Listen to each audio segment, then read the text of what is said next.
Hi guys, welcome back. I am Vivek Singhal from tradingwithvivek.com। और आज हम बात करने वाले हैं एलेम्बिक फार्मास्यूटिकल्स लिमिटेड के बारे में। इसके बारे में हम पहले भी बात कर चुके हैं और वेरी रिसेंटली मैंने इसको लेकर एक वीडियो बनाई थी 15 जुलाई को। और बहुत ज़्यादा टाइम नहीं हुआ है, अभी सिर्फ 3 वीक्स ही हुए हैं इसको वीडियो को बनाए हुए। 3 वीक्स भी पूरे नहीं हुए। जब ये वीडियो बनाई थी तब इसका प्राइस 968 था और 968 से अभी इसका प्राइस गिरा हुआ है। तो इस बीच में इसके रिजल्ट्स आए थे, तो काफ़ी कमेंट्स थे कि विवेक भाई ऐसा क्या हुआ रिजल्ट्स में कि यहाँ से टूट गया, क्या करना चाहिए क्या नहीं करना चाहिए। तो देखो, हमें क्या करना चाहिए और क्या नहीं करना चाहिए इस चीज़ पर, इस डिसीजन को लेने के लिए हमें इस बात को समझना पड़ेगा कि वो कौन से रीजंस थे जिसकी वजह से यहाँ पर रिजल्ट्स का इम्पैक्ट नेट प्रॉफिट पर आया। मींस नेट प्रॉफिट थोड़े से कम हो गए और उसका इम्पैक्ट हमारा यहाँ पर शेयर प्राइस के ऊपर भी आया। तो इस चीज़ को समझने के लिए हमें क्या करना है, सबसे पहले एक बार रिजल्ट्स देखते हैं कि जब हमने वीडियो बनाई थी तब तक रिजल्ट्स नहीं आए थे, उसके बाद रिजल्ट्स आए तो रिजल्ट का इम्पैक्ट कितना रहा। तो यहाँ पर अगर हम देखते हैं तो सेल्स तब लास्ट क्वार्टर की 1280 करोड़ थी, अभी जो सेल्स आई है दैट इज 1326 करोड़। तो यहाँ से सेल्स लास्ट क्वार्टर से इंक्रीज होती हुई है। लेकिन अगर हम लास्ट ईयर के सेम क्वार्टर से कंपेयर करें, जो हमें हमेशा करनी चाहिए, क्वार्टरली रिजल्ट्स को मैं हमेशा से बताता हूं कि लास्ट ईयर के सेम क्वार्टर से कंपेयर करना चाहिए। तो यहां पर अगर हम कंपेयर करते हैं तो जून क्वार्टर 2020 की जो सेल्स थी वो 1341 करोड़ थी और अभी वो सेल्स 1326 करोड़ है, यानी कि 1% का यहां पर गिरावट हुई है सेल्स में। और नेट प्रॉफिट की बात करने लगे तो नेट प्रॉफिट यहां पर लास्ट क्वार्टर से, यानी कि पिछले साल के सेम क्वार्टर से काफ़ी कम हो गया है। तो उसके रीजंस क्या हैं? उसके रीजंस के लिए सबसे सिंपल तरीका है, जो इनकी रिपोर्ट आई है, जो रिजल्ट्स हैं, रिजल्ट्स इनके सारे यहीं पर पोस्ट कर देते हैं। यहाँ पर पीडीएफ लगी होती है तो उसको क्लिक करके हम यहाँ पर ओपन कर लेते हैं। ओपन करके हम नीचे जाते हैं तो यहाँ पर ब्रेकअप जनरली इस तरह के केसेस में जो अच्छी कंपनीज होती हैं उनके रीजंस को आइडेंटिफाई करके जरूर बताती हैं, जिससे जो उनके small means minority share holders होते हैं उनको अच्छे से जानकारी मिल सके। तो वही काम इन्होंने भी किया और यहाँ पर इन्होंने सीधा सीधा इस चीज़ को बताया कि net sales down 1% at 1326 crore, यानी कि पिछले साल के सेम क्वार्टर से इस क्वार्टर में इतना कम हुआ। लेकिन प्रॉफिट बिफोर टैक्स 46% कम हो गया एंड नेट प्रॉफिट 45% डाउन हुआ, जो हमने यहां पर जरूर देखा अभी कि नेट प्रॉफिट 45% डाउन है और सेल्स हमारी 1% डाउन है। उसमें जब हम आगे चलते हैं तो इन्होंने यहां पर मेंशन किया है, then India business grew exceptionally well and outpaced the industry. We hope to see the momentum continuing due to the initiatives undertaken recently. तो जो इंडियन बिजनेस है, इंडियन बिजनेस ने अच्छा किया है और इनको आगे भी जो इन्होंने अभी इनिशिएटिव लिए थे रिसेंटली, उसके हिसाब से आगे भी वो मोमेंटम, ग्रोथ का मोमेंटम यहाँ पर बने रहने की उम्मीद है। The US business faced price erosion due to increased competition, however our long term view of the US market remains intact. तो यहाँ पर जो प्रॉब्लम आई है, जो इनका बिजनेस यूएस में था, जो ये यूएस को सप्लाई करते थे, वहां पर इनका बिजनेस कम हुआ है और वो कितना कम हुआ है, वो एक्चुअल में सिग्निफिकेंटली कम हुआ है। US generics de grew 38% to 369 crore in this quarter. तो 38% का यहाँ पर डी ग्रोथ आना ये एक बहुत बड़ी बात है। लेकिन इसमें सबसे इंपॉर्टेंट पॉइंट क्या है कि 369 करोड़ का यहाँ पर सेल्स कम हुई है एक पर्टिकुलर सेगमेंट में, यानी कि एक पर्टिकुलर रीजन में जहां ये यूएस को सप्लाई करते थे, यूएस जेनेरिक्स में। वहां पर 369 कम होने के बाद भी जो ओवरऑल सेल्स के ऊपर इंपैक्ट आया वो सिर्फ 1% का इंपैक्ट आया है। तो अगर यहां पर 369 करोड़ का जो यहां पर कम हुआ है, अगर ये कम नहीं होता 369 करोड़ का, तो रिजल्ट क्या निकलता? रिजल्ट ये निकलता कि इतने करोड़ से यहां पर रेवेन्यू ज्यादा हुई होती और नेट प्रॉफिट कम होने के बदले यहां पर ज्यादा हुआ था।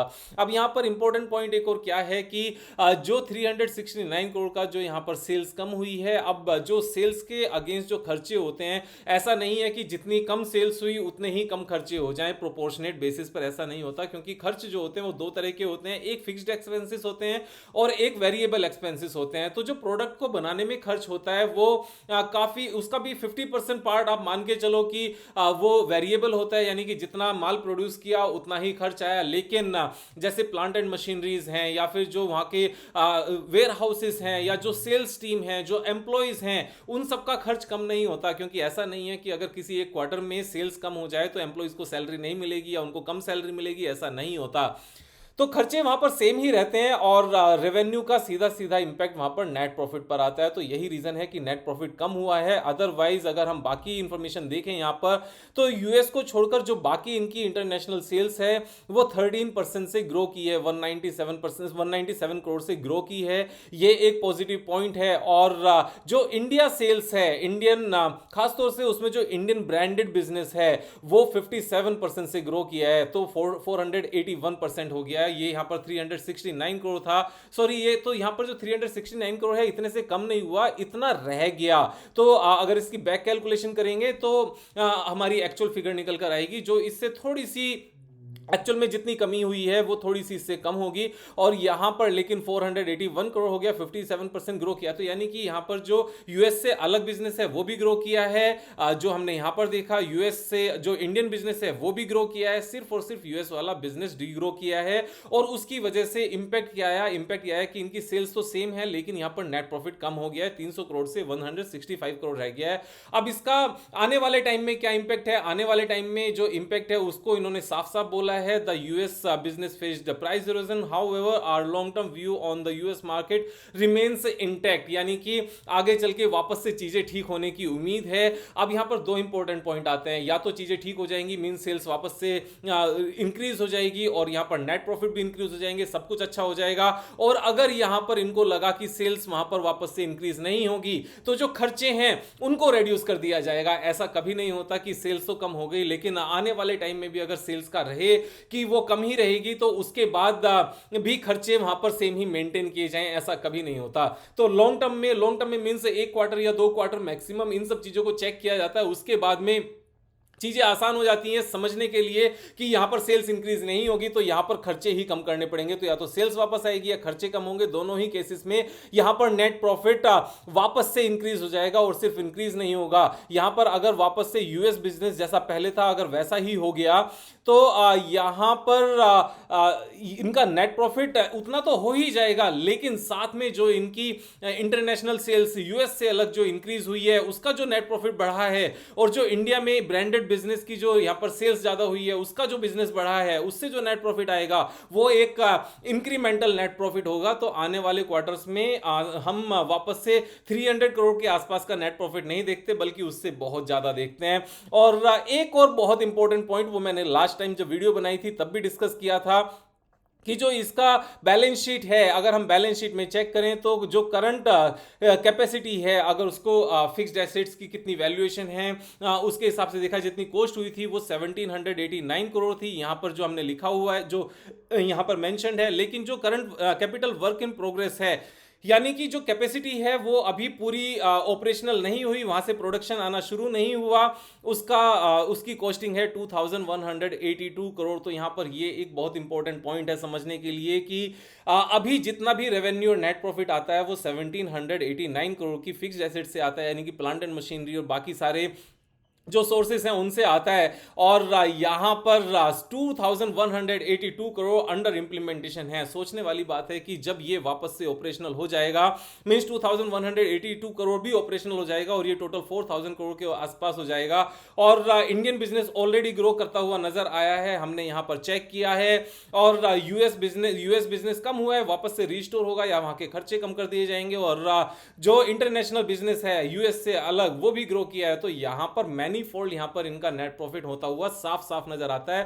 अब इसमें जो एक सबसे अच्छी बात हुई है, देखो अच्छी बात उन लोगों के लिए है जिन्होंने अभी तक पैसे नहीं लगाए थे, और जिन्होंने पैसे लगाए थे उनके लिए मार्केट थोड़ी सी नीचे आ गई है। तो जब हमने वीडियो बनाई थी तब 15 ऑफ जुलाई को 968 का प्राइस था। 15 ऑफ जुलाई को अगर हम प्राइस देखें, हमारी डेट अगर देखें 15 ऑफ जुलाई, तो 15 ऑफ जुलाई को हमने यहाँ पर एक्चुअल में इस दिन वीडियो बनाई थी। इसको हम मार्क कर लेते हैं एक बार। इस लेवल पर हमने वीडियो बनाई थी और उसके बाद में ये यहाँ से क्रैश कर गया। लेकिन ऐसा भी नहीं है कि बहुत ज़्यादा बहुत ज़्यादा इम्पैक्ट आया हो। उसका मैं रीज़न बताता हूँ। देखो, अगर आज की डेट में इसका हम फॉल देखने लगे तो कितने परसेंट फॉल हुआ है? This fall is 18%। अब यहां पर एक बात छोटी सी समझने वाली है कि 18% फॉल से हमारे टोटल पोर्टफोलियो पर कितना फर्क पड़ता है। मैं हमेशा एक चीज कहता हूं कि अपने पोर्टफोलियो को डाइवर्सिफाई करके रखो। मैक्सिमम एक स्टॉक में हमारे टोटल पोर्टफोलियो का मैक्सिमम 5% पैसा लगा होना चाहिए। तो यहां पर अगर मान लो हमारा 100 रुपीज का पोर्टफोलियो है तो एक स्टॉक में हमारा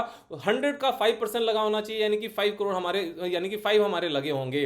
अब 5 को अगर 20%, 18% का अगर उसमें फॉल हो जाता है, मैं कहता हूं 20% का फॉल है, तो कितना इंपैक्ट आया? 5 को अगर 20% निकालते हैं तो सिर्फ 1 आता है, यानी कि 100 के पोर्टफोलियो पर सिर्फ 1 का फॉल है, यानी कि 1% का फॉल है टोटल पोर्टफोलियो में। अगर 1 के फॉल को हम अगर यहां पर समझदारी से रीजंस के साथ में अगर यहां पर बर्दाश्त नहीं कर सकते और यहां पर स्टॉप लॉस लगाने की सोचेंगे तो क्या होगा? उसका इंपैक्ट क्या होगा कि हम चीजों को बिना सोचे समझे, बिना जाने ऐसे ही कुछ भी कर रहे होंगे।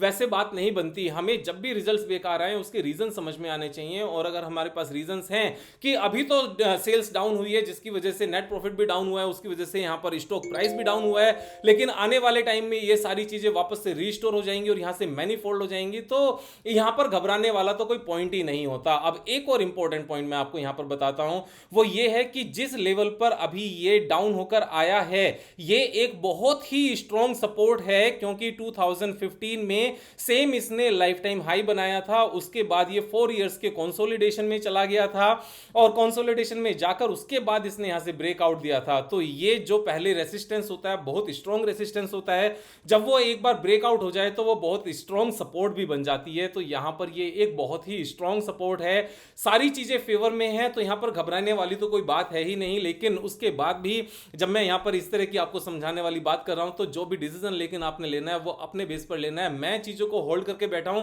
इवन अगर मेरे किसी दूसरे स्टॉक में कहीं पोर्टफोलियो में अगर प्रॉफिट बुक होगा तो मैं उस पैसे को निकालकर यहां पर बिल्कुल लगाना चाहूंगा, क्योंकि चीजें बिल्कुल साफ हैं। एक और इंपॉर्टेंट पॉइंट मैं आपको दिखाता हूं, यहां पर जो पी रेशो की बात है, पी रेशो में अगर आप देखोगे तो जब भी इसका पी रेशो डाउन आता है, मैंने यहां पर इसका मैक्सिमम टाइम पीरियड ले लिया और 2012 से देखा तो 2012 से लेकर जो उसके बाद रैली आई, उसके बाद ये 3 बार नीचे आया, लेकिन तीनों बार जो बेस बना पी रेशो का वो 13 के आसपास बना। अगर हम यहां पर देखेंगे तो 13 के आसपास का पी था, फिर उसके बाद में नीचे आया, यहां भी 14 के आसपास था। ये पेंडेमिक वाला टाइम था, उसके बाद में अभी भी ये 14 के पी पर है। तो जब भी ये नीचे आता है तो 14 के पी के आसपास आता है और वहां से बाउंस बैक दिखाता है। अमेजिंग है, मीन सारी चीजें तो सुपर्ब है। आप इसके नेट प्रॉफिट की ग्रोथ तो देखो, ये जो यहां पर बार्स बनी हुई हैं ये अर्निंग पर शेयर की बार्स हैं। तो यहां पर अर्निंग पर शेयर जहां पर 6.9 का रहता था वो अभी इंक्रीज होते होते 16 का हो गया है। तो यहां पर लगातार तेजी है, लगातार तेजी है और ये मींस अमेजिंग परफॉर्मेंस है। मुझे बहुत ज्यादा कुछ कहने की जरूरत नहीं है इस बारे में, लेकिन जो यहां पर क्लैरिटी मेरे व्यूअर्स को चाहिए थी, इस फैमिली को चाहिए थी, जो 1,50,000 सब्सक्राइबर्स के रूप में एक बड़ी फैमिली है, उनके प्रति मेरा यहां पर ये एक ड्यूटी बनती थी कि जो उनके माइंड में डाउट्स हैं, जो हमने स्टॉक डिस्कस किए हैं, तो उन डाउट्स को क्लियर किया जाए। मैं इस तरह की वीडियोस बनाता रहता हूं जहां भी मुझे लगता है डाउट्स क्लियर करने की जरूरत है, आगे भी मैं बनाता रहूंगा जब भी मुझे इस तरह की जरूरत पड़ेगी। तो यहां पर सीखकर करने की जरूरत है, समझकर करने की जरूरत है, परेशान होने की जरूरत नहीं है। कल फिर मिलेंगे एक नई वीडियो के साथ, तब तक मजे करो यार।